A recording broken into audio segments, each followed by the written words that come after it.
Evet, herkese merhaba arkadaşlar. Yeni bir videoyla sizlerle birlikteyim. Biliyorsunuz daha önceki videomda konut fiyatları ile ilgili bazı yorumlar yapmıştık. Meşhur sarı siteden bir ev bakmıştık ve kredilere bakmıştık, oranlara bakmıştık. Videomuzdan sonra konut satış fiyatları açıklandı Türkiye'de ve Eylül ayında İnanılmaz bir düşüş olduğu bir kez daha ortaya çıktı. Yani insanlar şu anda ev alamıyorlar. Balon sönmeye başladı. Uçup giden emlak fiyatları inişe geçti. Biz de ev alamıyoruz tabii ki. Ev almak istiyoruz ama alamıyoruz. Hafta içi başıma gelen olayları sizlere anlatacağım. Gene bulunduğumuz bölgede daire arayışımız vardı ve konut bulduk. Tabii bulduğumuz konutu almak için elimizde belli bir nakitimiz vardı ve bankadan da kredi çekmemiz gerekiyordu. Devlet Bankası'na gittik arkadaşlar ve Devlet Bankası'nda da bankayı da açıklayayım. Halk Bankası, Halk Bankası'na gittim.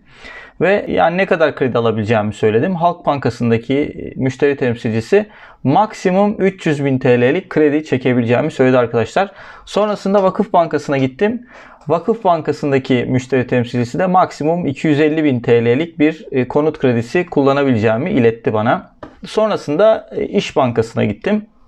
Ve İş Bankası'nda 1 milyon TL'ye kadar kredi kullanabileceğimi iletti. Yalnız parantez içinde İş Bankası'ndan kullanabileceğimiz kredi miktarı 1 milyon TL ama faizimiz 2.05. Evet, Devlet Bankası'nda 1.20 olan faiz özel bankada 2.05 oldu. Ve tabii ki biz gene de vazgeçtik bu durumdan. Çünkü böyle inanılmaz faiz oranlarıyla şu anda kredi çekip ev almak çok mantıklı gelmedi bana. Tabii ki arayışımız devam ediyor. Daire arayışımız devam ediyor. Ama tabii ben de böyle videolarla, tabii ilk videomuzu çekmiştik biliyorsunuz. Bu videolarla devam edeceğim. Kanalıma abone olmayı unutmayın. Yani bu tarzda videoların devamı ve soru cevap yapıyoruz biliyorsunuz. Yorumlarınızı yazabilirsiniz. Abone olmayı da unutmayın. Bugünkü videomuzda size konut fiyatlarının nereye gideceği ile ilgili böyle ufak tefek yorumlarda bulunacağım. Benim kendi izlenimlerim var. İşte daire arayan, daire almaya çalışan, konut almaya çalışan biri olarak piyasada işte bir araştırma yapıyoruz, bakıyoruz ne var ne yok. Arkadaşlar şu anda kredi muslukları kapalı. İvme aşağı doğru. İkinci el evlerde özellikle düşüş trendi, duraklama başladı. Düşüş trendi de başladı şu anda. Yani bu kredi durumunda, şu anki bu mevcut ekonomik durumda ev satışlarının net bir şekilde durduğunu ve buna bağlı olarak da satışlara karşılık olarak verilen kredilerin çok düşük oranda olduğunu. Yani şu anda satılan evlerin çoğu nakit, cash satılıyor. Kredi ile satılan ev oranı çok düşük. Bundan dolayı da insanlar şu anda ev alamıyorlar. Sizler de bu tarzda bir arayışınız varsa, kredi başvurusu yaptıysanız, işte kredi çıktı çıkmadı bu gibi şeyleri yorumlara yazabilirsiniz. Kanalıma abone olabilirsiniz. Yani bizim de böyle bir arayışımız var. Ve bu konut fiyatları ve konut arayışımla ilgili videolarım devam edecek. Bu videoları da izlemeye devam edebilirsiniz. Dediğim gibi en son Halk Bankası'ndan gidip bir kredi başvurusu yaptık. Daireyi almak için dairemiz de 1.130.000 TL'lik bir daireydi. Ama başvurumuz ne yazık ki onaylanmadı. Ve en fazla devlet bankalarından şu anda 300.000 TL kredi alabiliyoruz. Varsa daha fazlasını alabilen arkadaşlarımız yorumlar kısmına yazabilirler. Ve kanalımıza abone olsunlar. Bu tarzda videolarımız devam edecek. Tabii ki ev arayışımızla ilgili şöyle bir durum da var. İkinci ellerde fiyatlarda bir artık duraksama başladı. Sıfır dairelerde maliyet girdileri yüksek olduğu için bu düşüşü ve duraklamayı beklemiyorum açıkçası. Çünkü adam şimdi zaten 1 milyona mal ettiği bir daireyi size 800.000 TL'ye vermez bir müteahhit. Yani mantıken düşündüğünüz zaman.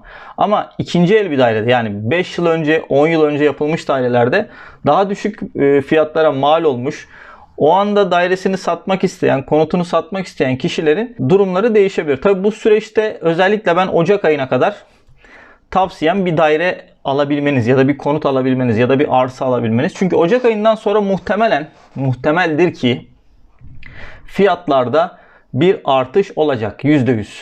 Çünkü biliyorsunuz seçim takvimine giriyoruz. Seçim takviminden dolayı kredi musluklarında bir açılma olabilir. Devlet bankaları kredi vermeye başlayabilir. Bu da doğru orantılı olarak kredi musluğu açılırsa adam satışının fiyatını da yükseltecek. Dolayısıyla da bu şekilde bir ivme olacak konut fiyatlarında. Benim beklentim bu yönde. Yani ben bir uzman değilim. Onu söyleyeyim size arkadaşlar. Ben bir ekonomi uzmanı da değilim. Normal bir vatandaşım. Ve bununla ilgili yorum yapıyorum. Kanalıma abone olabilirsiniz. Bu tarz yorumları yine sayfamda, videomun altına yapabilirsiniz. Ama dediğim gibi arkadaşlar, Halk Bankası, devlet bankaları şu anda kredi vermiyorlar.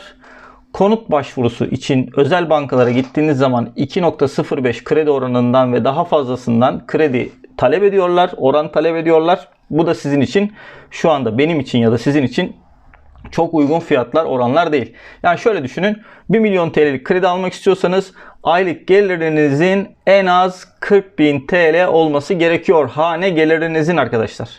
Onun haricinde olacak 20.000, 25.000, 30.000'lik gelirlerle geçinmeniz çok zor. Çünkü 1 milyon TL'nin şu anda aylık konut, 120 aylık bir konut başvurusunda özel bir bankada geri ödemesi 23.000 ile 30.000 arası değişiyor. Yani hane gelirinizin 40.000 TL ve üzerinde olması gerekiyor.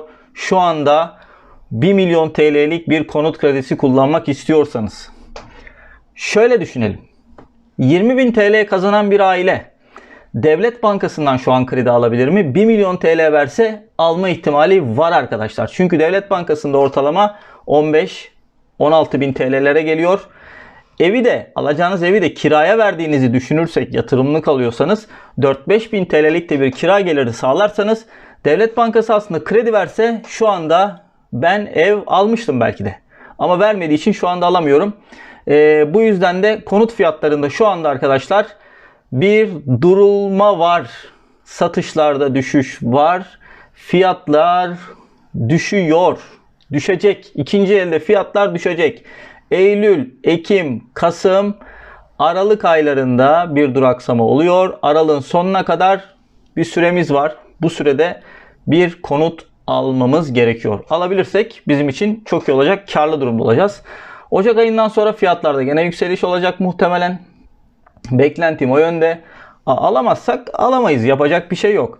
Ama dediğim gibi elinde imkanı olan, şu anda parası olan, yani bir ay daha bekleyebilirler aslında. Kasım ayı biraz daha düşmesini bekliyorum. Parası olan, nakiti olan, TL'si olan, biliyorsunuz arkadaşlar şu anda dolar, altın, nereye yatırsanız yatırın artmıyor, artmıyor, artmıyor. Şu andaki yatırım, konuta da yatırsanız şu anda o da artmıyor. Ocaktan sonra evet, belki artabilir. Ama şu anda 3 aylık vadede TL'nizi nereye yatıracağımızı ben bile bilmiyorum açıkçası. Yani şu anda TL bir param var diyelim, 500.000 TL. Bana 3 aylık vadede ne kazandırabilir onu da bilmiyorum. Eğer böyle bir fikriniz varsa, bu TL'nin yatırılabileceği bir yatırım aracını iyi bir yatırım aracı biliyorsanız, ki borsa da çok oynak bana göre. Ben borsaya güvenmiyorum açıkçası. Onun haricinde dolar, döviz şu anda tutulmuş durumda zaten. Sıkışmış durumda. Konuta da şu anda yatırım yapılabilir diye düşünüyorum. Çünkü artık 2023'ün başından itibaren fiyatlarda bir artış bekliyorum.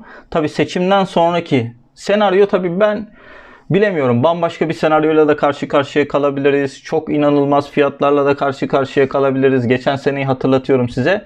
O yüzden Aralık sonuna kadar ev yatırımı yapabiliyorsanız yapın arkadaşlar. Ben bir uzman değilim. Normal bir vatandaşım. Bu videoda tamamen benim kendi düşüncelerimi, fikirlerimi size aktardığım videodur. Kanalıma abone olabilirsiniz. Beni takip edebilirsiniz. Konut fiyatları ile ilgili videolarım devam edecek. Başka konseptlerde de videolar yapacağım arkadaşlar. Beni dinlediğiniz için çok teşekkür ederim. Hepinize kanalıma abone olmaya ve yorum yapmaya bekliyorum.